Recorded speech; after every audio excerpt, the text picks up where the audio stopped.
Halo, nama gue Polar and welcome to Anime Time. Gue mau nge-review episode anime yang sudah tayang, sudah gue tonton dalam video kali ini. Gue mau ngebahas tentang anime Dororo episode ke-12. Jadi jangan lupa untuk subscribe jika kalian menyukai video-video yang sudah gue buat ya.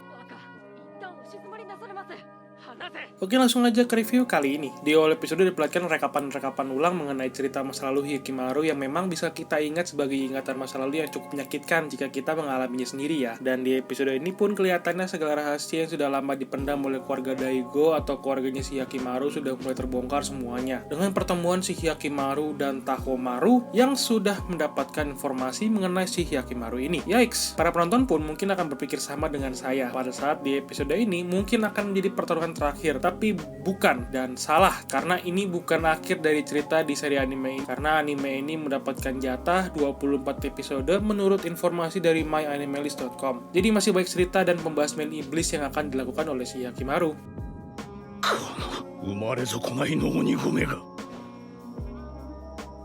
Setelah adegan rekapan ulang, kita dapat melihat percakapan antara si Hyakkimaru dengan bapaknya yang langsung saja disodorkan pertanyaan oleh si Hyakkimaru yang bertanya dia ini siapa. Karena si Hyakkimaru ini melihat aura-aura merah yang terpancar dari tubuh bapaknya. Tapi kelihatannya malah dijawab sama anak buahnya dan bapaknya Hyakkimaru ini malah gak sopan nanyain kenapa si Hyakkimaru ini masih hidup. Langsung aja gak ada peringatan apa-apa, gayanya si Hyakkimaru ini keren juga ya. Dia kayak assassin pakai kerikil untuk ngilangin obor di tangan prajurit, jadi gelap tiba-tiba suasananya. Dan tiba-tiba si Hyakkimaru ini sudah ada di belakang bapaknya. Tapi ya untungnya si Hyakkimaru berhasil kabur dan bertanya-tanya atas apa yang sudah ditanyakan sama bapaknya. Kalau gue pas ngeliat awal-awal ini sebuah pertanyaan gak enak sebenarnya untuk pembukaan awal episode ya.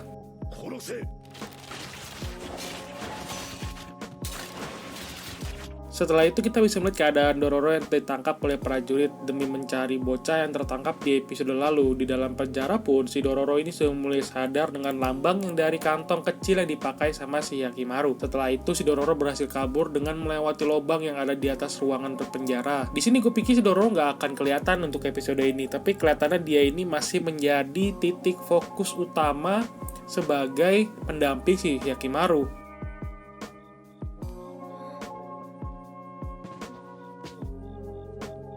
Masuk ke adegan di mana si Tahomaru sudah mengetahui informasi mengenai bayi yang dibuang ke sungai 16 tahun yang lalu dan langsung saja datang ke ibunya untuk mendapatkan penjelasan yang benar seperti apa dari orang tuanya. Terlihat si Tahomaru ini awalnya sangat kesal ya ketika mendengar kakaknya sendiri dikorbankan oleh bapaknya untuk kemakmuran negaranya. Karena tiba-tiba ada bapaknya datang dan tiba-tiba berceramah pidato seakan dia itu benar ke si Tahomaru, jika ia ingin negaranya hancur silakan putuskan kontrak dia dengan iblis. Maksudnya kontrak bapaknya dengan iblisnya dengan datang ke kuil iblis.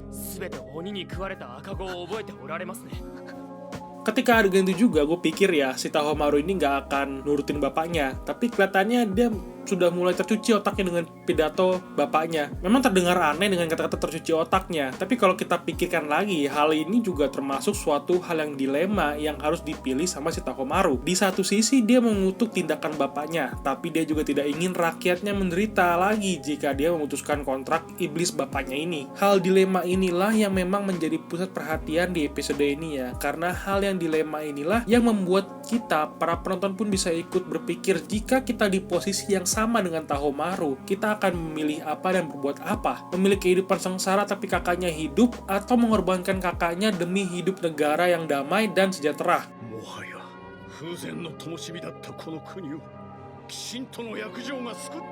Ada adegan si kakek-kakek jago berantem yang sudah datang ke kuil iblisnya. Disitulah dia bilang kalau bagaimana dia bisa menahan iblis sebanyak itu. Dan disitu gue langsung ngeh, yang dimaksud kakek-kakek itu adalah bapaknya si Hyakkimaru yang sudah menahan begitu banyak iblis. Jadi di sini gue langsung berpikir apakah tanda X yang ada di jidat bapaknya itu menjadi sebuah tanda yang memang dikhususkan untuk menahan para iblis itu. Jadi disinilah sebuah hal yang menarik untuk kita cari tahu lebih lanjut dan menantikan episode selanjutnya. Karena ketika si Hyakkimaru ini datang ke belakang bapaknya yang sedang berada di kuda, tanda X-nya itu bercahaya dan bereaksi membentuk sebuah bayangan bayi Hyakkimaru. Jadi itu memang tanda penyesalan si bapaknya Hyakkimaru atau tempat segel atau tanda kontrak bapaknya Hyakkimaru.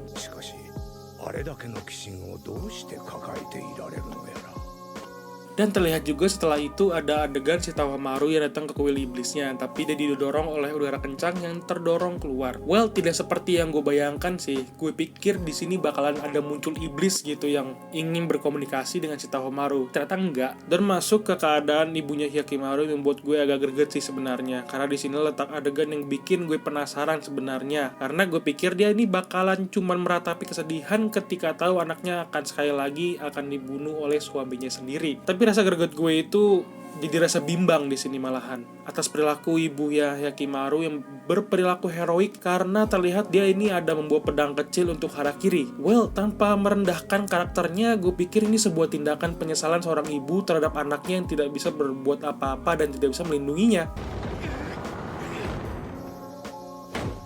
Ketika di ending episode pun, kita bisa melihat pasukan Asakusa yang sedang berkumpul dengan pasukan Daigo dan sedang ingin memulai peperangan yang terjadi di antara mereka. Tapi peperangan yang terjadi diganggu oleh kedatangan iblis yang dulu dilawan sama si Hyakimaru. Ketika si Hyakimaru datang di depan pasukan Daigo ini, kita bisa melihat seorang laki-laki prajurit yang kehilangan tangan kanannya. Ternyata dia inilah prajurit yang diperintahkan untuk memusnahkan anak-anak dan Mio di episode lalu yang membekas di mana Mio itu dibunuh oleh para prajurit ini. Kita juga bisa melihat keadaan di mana Hyakimaru ini merasa marah dan mulai mengamuk ketika mendengar suara dari laki-laki yang sudah menghabisi si Mio. Tapi ketika itulah ada si Dororo yang menjadi kunci untuk menahan si Hyakimaru. Gue juga baru sadar sekarang ternyata dia ini adalah prajurit Daigo.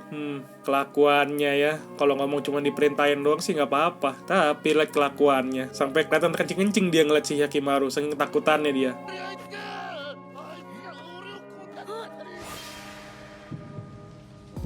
Di selang-selang pembicaraan tentang si prajuritnya itu, kita dapat melihat kelakuan si Tahomaru yang datang dan berpihak ke bapaknya yang memang kalau kita lihat di sini untuk memilih membasmi kakaknya demi kepentingan negeri dan rakyatnya agar bisa terus makmur. Tapi ya gitu, makmur di luar, sengsara di dalam, sama saja bohong. Langsung saja pertarungan antara kakak adik ini berlangsung, tapi sayangnya Tahomaru tidak sekuat yang kita kira. Dia masih kalah cepat sama si Hyakimaru dan kehilangan mata kanannya akibat tebasan yang dilakukan oleh si Hyakimaru. Mungkin gak kehilangan ya, cuma tergores aja. But still, it seems deep enough to make him blind.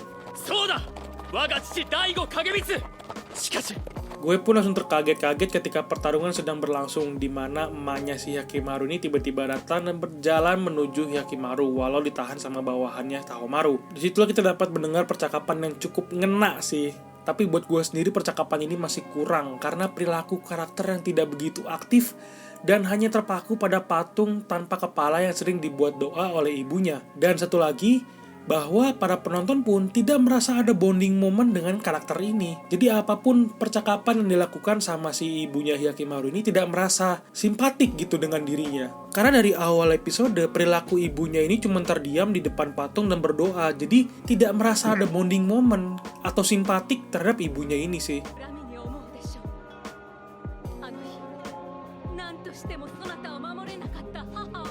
Dan setelah gue pikir-pikir lagi kan, oh mungkin aja nih patung yang diarahkan ke Hyakimaru dan dibawa sama ibunya ini berkaitan dengan apa yang akan didapatkan oleh si Hyakimaru. Karena ketika emaknya ini harakiri, ada aura berwarna hijau pekat membentuk patungnya itu mulai pudar, menghilang gitu. Itu gue nangkepnya sebagai blessing dari dewa untuk Hyakimaru ya. Karena warna patung ini kan hijau, beda dengan warna monster yang berwarna merah pekat. Jadi warna hijau ini mungkin menjadi blessing untuk Hyakimaru. Dan di ending pun kita bisa melihat si kakek ini mengambil patungnya yang sudah tergores badannya dan terlihat warna dari sekujur patungnya itu pun masih berwarna hijau. Jadi ya di sini yang memang gue tangkapnya mungkin itu sebagai jimat pelindung untuk si Hyakimaru ini.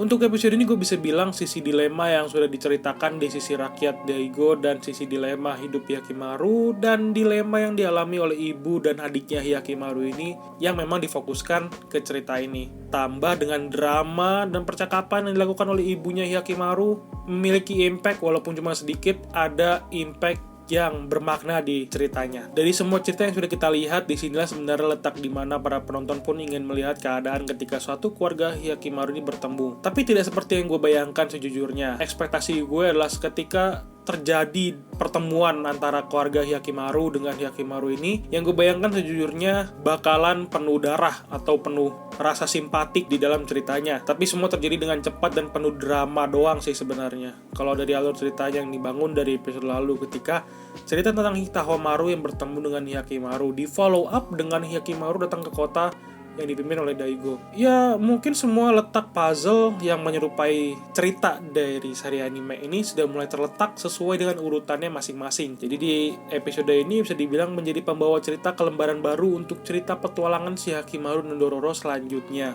Aniki ni wa oira ga tsuiteru kara na.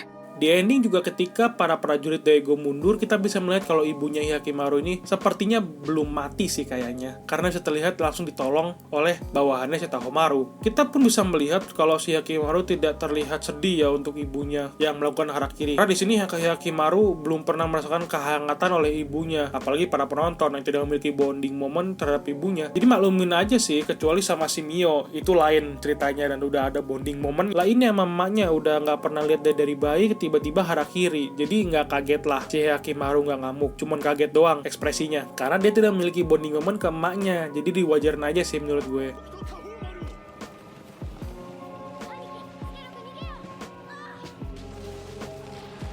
Untuk episode yang akan datang, Hyakimaru ini sudah menjadi musuh dan buron ya kelihatannya untuk negara Daigo, karena bisa terlihat bahwa sudah dijelaskan oleh Tahomaru dan bapaknya, si Hyakimaru ini harus dimusnahkan atau dikejar dan dihabisi. Jadi sudah terlihat alasan kenapa si Hyakimaru dan Tahomaru ini bisa berantem, karena dilema dalam cerita dan dilema yang dilakukan oleh bapaknya ini, sebuah dilema yang mengganggu keharmonisan keluarga. Lagi-lagi karena bapaknya yang mengkontrak dengan iblis.